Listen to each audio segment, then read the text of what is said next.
I'm happy to bring exacting highlights from round 2, Hikaru Nakamura white, Teimour Radjabov black. E4 played E5 and they play this move quickly and we get the burning defense. And here Hikaru played D3. He doesn't want to go with the classic line, going with an end game. He wants a real fight. Bishop C5, you will note that Hikaru had the same position with the black pieces against Caruana yesterday. Knight BD2 played, and here surprise, Knight D4.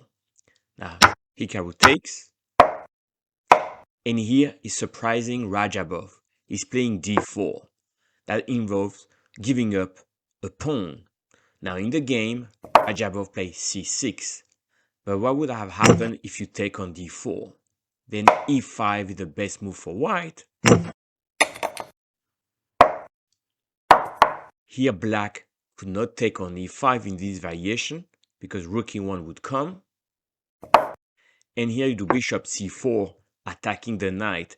The knight comes on C3, queen F3 hitting the knight, and the knight has barely a square to survive. It could be here, but you have a strong advantage with the white pieces. Sensing the danger, Radajbov plays C6, which is a safer move.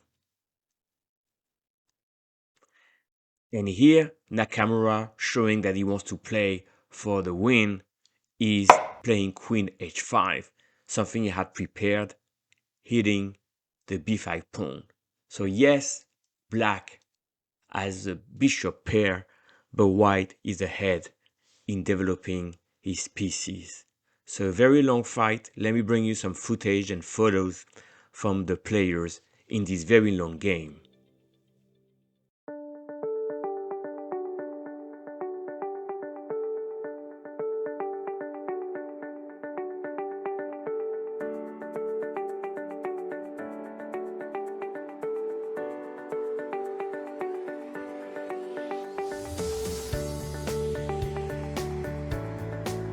Now, in this position, the best move was d5.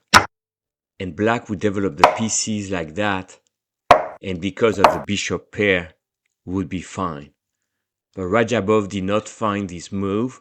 He was out of his prep and played queen c6, defending b5. So then because of that, white was better in this position. But here on move 20, black is attacking d5 and simply rook d1 was very strong. But instead of that, Hikaru pushed d6 and then queen d5, threatening an exchange and attacking d6. Hikaru had to play rook d1, and now this position is very close to equality. Now I play a few moves,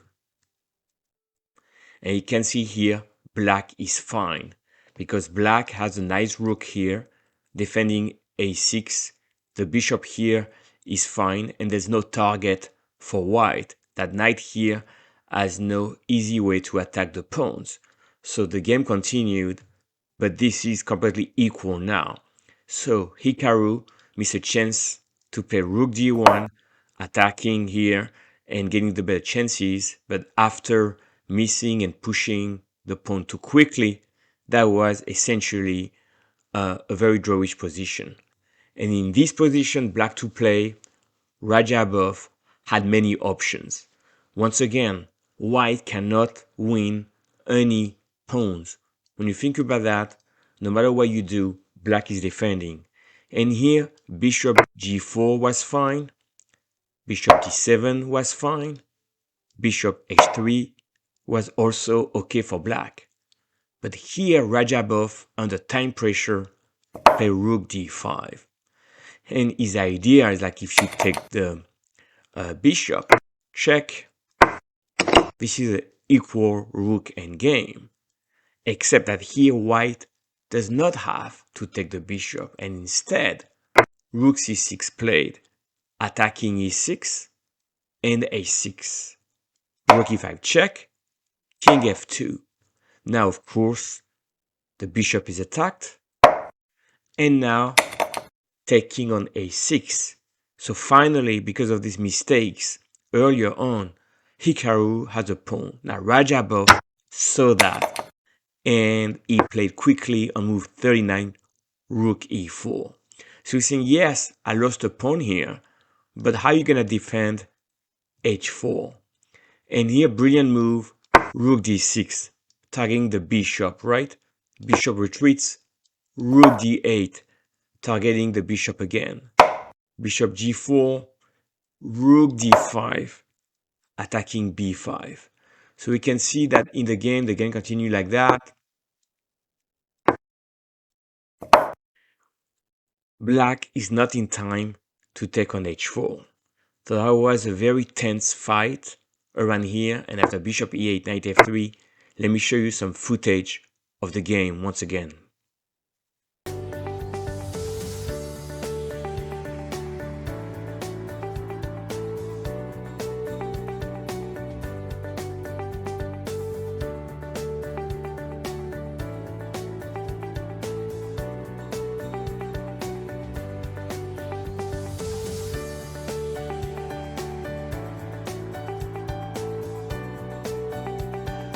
Obviously, there was a super long game and super intense fight, but Hikaru, as you can see in the video, played knight d4.